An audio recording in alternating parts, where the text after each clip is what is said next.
அகிலமெங்கும் உள்ள தமிழ் நேயர்கள் அனைவருக்கும் பரம்பரை ஜோதிடர் உங்கள் மனோ பாலாஜியின் அன்பான வணக்கம்.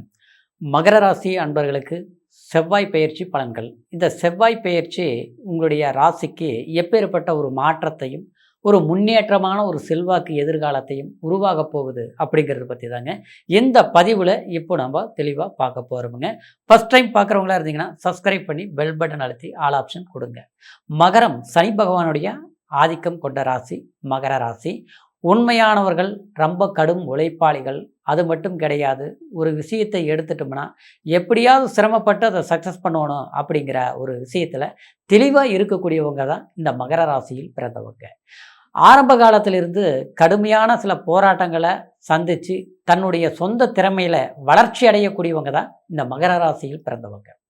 இந்த மகரத்தில் பிறந்தவங்க சமீப காலமாக ஒரு 8 வருஷ காலகட்டத்துக்குள்ளே பார்த்துட்டோம்னா எல்லா கஷ்டங்களையும் அனுபவிச்சிருப்பீங்க, எல்லா சிரமங்களையும் கடந்து வந்திருப்பீங்க.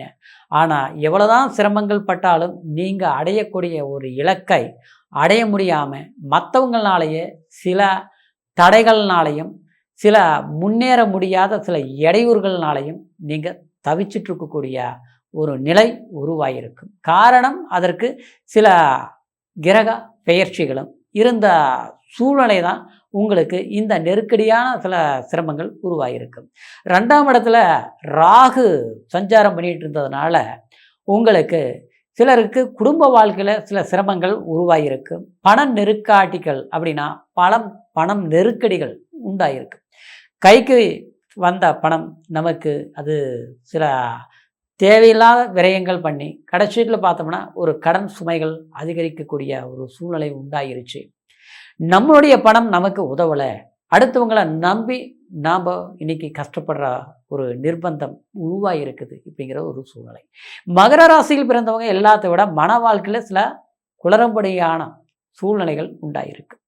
பிடிச்ச வாழ்க்கை கிடைச்சது, ஆனால் கிடைச்ச வாழ்க்கை நிலைக்கலைன்னா காரணம் சரியாக இருக்கலை. ஏதோ ஒரு சந்தர்ப்பத்தில் சூழ்நிலையில் இன்றைக்கி புரிஞ்சிக்க முடியாத ஒரு மன வாழ்க்கையில் மன வருத்தங்கள் உருவாகி பிரிஞ்சிருக்கக்கூடிய ஒரு சந்தர்ப்பங்கள் உண்டாயிருச்சு. இல்லை நம்ம எதிர்பார்த்துட்டு இருக்கக்கூடிய வாழ்க்கையை சரியாக அமையக்கூடிய நேரத்தில் சரியாக அமைச்சிக்க முடியல.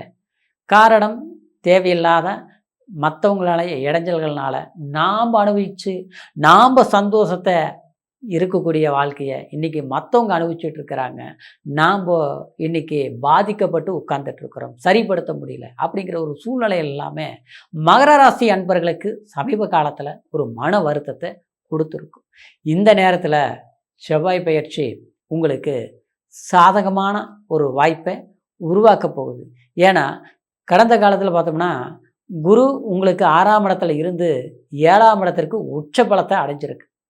சனி பகவான் 3ஆம் இடத்தை அடைஞ்சிருக்கிறது நல்லது. இந்த நேரத்தில் செவ்வாயும் உங்களுக்கு சாதகமான ஒரு வாய்ப்பு. ஏன்னா செவ்வாய் உங்களுக்கு லாபாதிபதி, செவ்வாய் உங்களுக்கு 4ஆம் சுகஸ்தானாதிபதி. அப்போது 5ஆம் இடத்துக்கு போகும்போது குலதெய்வமே நமக்கு வழிவிட்ட மாதிரியும் குலதெய்வமே நமக்கு அருள் வாரி அள்ளி கொடுத்த மாதிரி. கண்டிப்பாக நிச்சயமாக மன வாழ்க்கை மட்டும் கிடையாதுங்க. சிலருக்கு எதிர்காலத்தையே நிர்ணயிக்க முடியாமல் தடுமாறி அப்படியே இருட்டு வீட்டில் உட்காந்துருக்கிற மாதிரி, ஒரு காட்டுக்குள்ளே கண்ணை கட்டி விட்ட மாதிரி, எல்லாமே புரியாத நல்லா போயிட்டு இருந்தது. திடீர்னு பார்த்தோம்னா எது எப்படி செய்கிறதுன்னா புரிய மாட்டேங்குது. ஒவ்வொரு பிரச்சனையும் தேடி வருது. மனசுலேயே அப்படியே ஒரு பதற்றமாக இருக்குது, ஒரு பயமாக இருக்குது. எப்படி பார்த்தாலும் ஏதாவது ஒரு பிரச்சனைகள் வந்துட்டுருக்கு. ஏன்னா ஆரம்பத்திலேருந்து நம்மெல்லாம் ஒரு தனிப்பட்ட மனிதனாக வந்தவங்க மகர ராசிக்காரர். எப்படின்னா, அதாவது பூர்வீக சொத்தை வச்சோ இல்லை நம்ம கூட பிறந்த ஒரு அண்ணன் தம்பி அக்கா தங்கச்சி இவங்களுடைய ஒத்துழைப்புலேயும் வாழ்ந்தவங்கலாம் கிடையாது. நம்மளுடைய ஒத்துழைப்பு தான் மற்றவங்களுக்கு. சரிங்களா?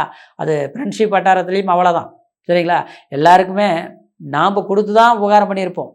ஆனால் யார் கையிட்டையும் கை நீட்டி வாங்கி நாம் வளர்ச்சி அடைஞ்சிருக்கணும்னு சொல்கிறதுக்கெல்லாம் முடியாது. நம்மளுடைய உழைப்பே நமக்கு தங்கலை.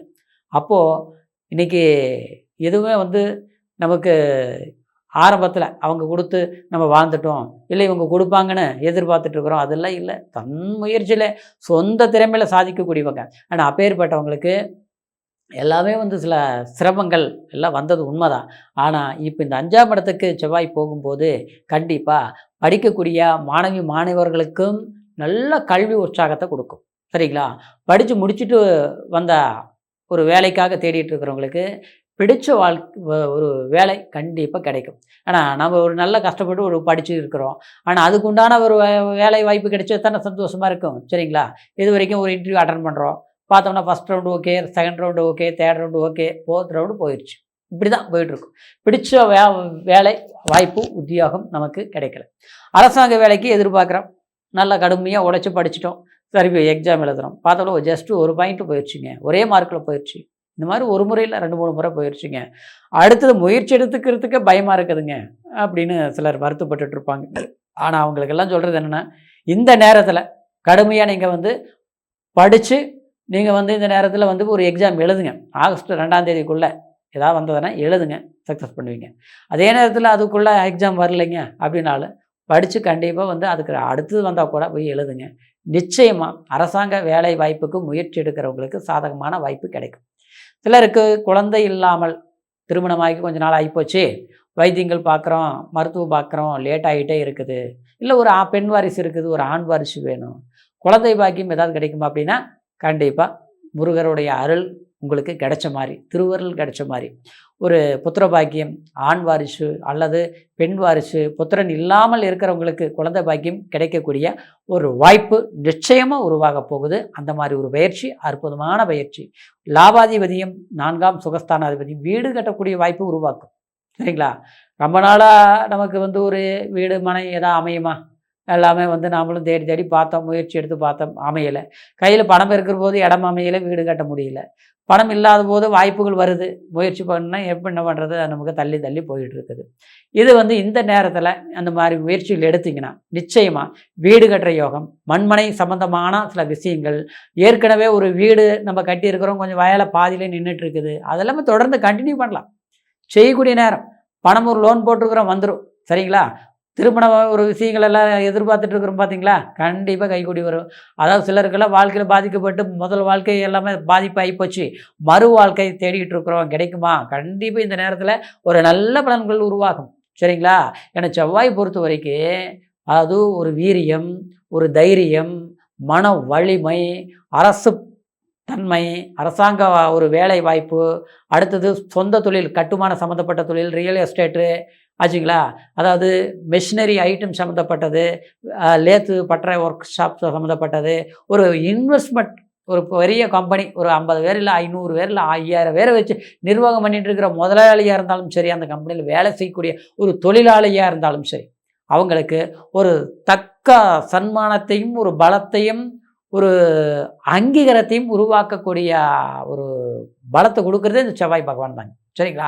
அப்போ நல்ல ஸ்தான பலத்தை விடும்போது உங்களுக்கு ஒரு வாய்ப்புகள் அருமையாக விலை கொடுக்கும். அதே மாதிரி சில காதல் சம்மந்தப்பட்ட ஒரு திருமண வாழ்க்கையை எதிர்பார்த்துட்டு இருக்கிறவங்களுக்கு சில பிரச்சனைகள் கொடுத்தது தீரும். கண்டிப்பாக ஒரு வாழ்க்கையை நீங்களே தேர்ந்தெடுக்கக்கூடியது, அல்லது தேர்ந்தெடுக்கப்பட்ட வாழ்க்கை சேர்ந்து வாழக்கூடிய ஒரு நிரந்தரமான எதிர்காலத்தை உருவாக்கக்கூடிய வாய்ப்பையும் இந்த செவ்வாய் பகவான் கண்டிப்பாக உங்களுக்கு கொடுப்பாரு. சரிங்களா? இது அற்புதமான காலகட்டம். இப்போ சொன்னது கோச்சார் அடிப்படையில் செவ்வாயுடைய பெயர்ச்சியை வச்சு நம்மளுடைய ராசிக்கு இப்படி நடக்கும்னு நான் பலன்களை சொல்லியிருக்கிறேன். இருந்தாலும் பிறப்பு ஜனன ஜாதகத்தையும் நீங்கள் ஒரு முறை செக் பண்ணிக்கோங்க.